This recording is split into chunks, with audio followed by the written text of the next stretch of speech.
Moi, je rappelle que la prévoyance professionnelle est une assurance mixte, c'est-à-dire qu'elle couvre l'invalidité, le décès, et elle couvre la vieillesse.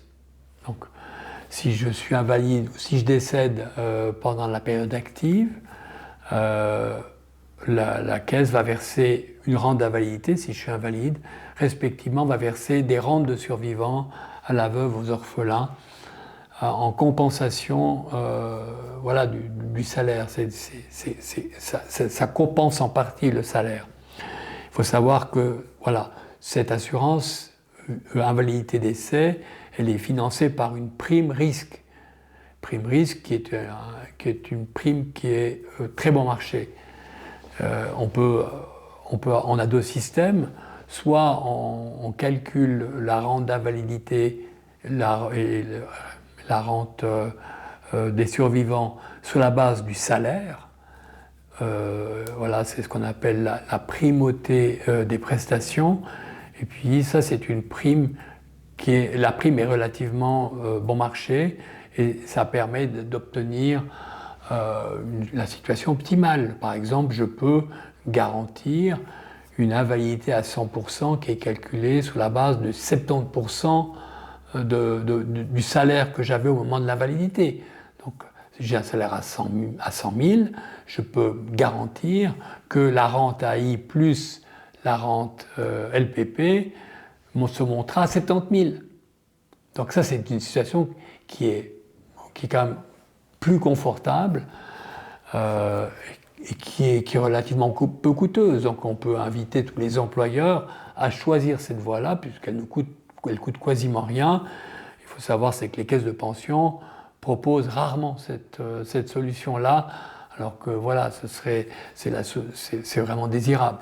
L'autre plan de la prévoyance professionnelle, c'est le financement de la rente vieillesse.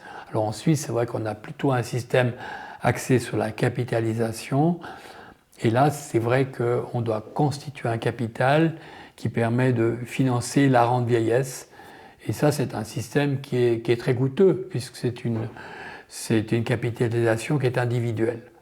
Et là, effectivement, il vaut la peine que les travailleurs s'intéressent à cette question, examinent aussi avec l'employeur, si c'est possible, comment améliorer cette prévoyance vieillesse afin que, ayant atteint l'âge de la retraite, j'ai une rente de retraite qui me permet de vivre décemment en Suisse.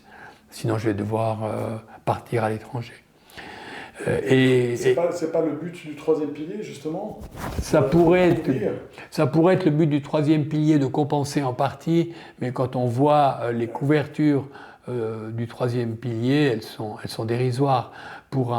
Elles sont dérisoires et peu intéressantes pour une personne qui est déjà active, qui cotise déjà à la LPP. Les possibilités de financement du troisième pilier sont extrêmement faibles, dérisoires. Ouais, on peut sortir quelques dizaines, centaines de milliers de francs au maximum, donc quelque chose qui permet pas véritablement de financer sa retraite. Ça peut aider dans le cadre d'une acquisition immobilière, mais voilà, ça va pas très très loin.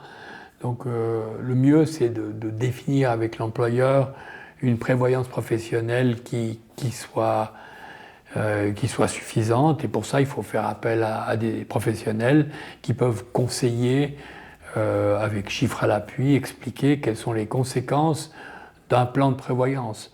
Parce que selon le plan de prévoyance que je choisis, j'aurai une retraite qui sera plus ou moins importante.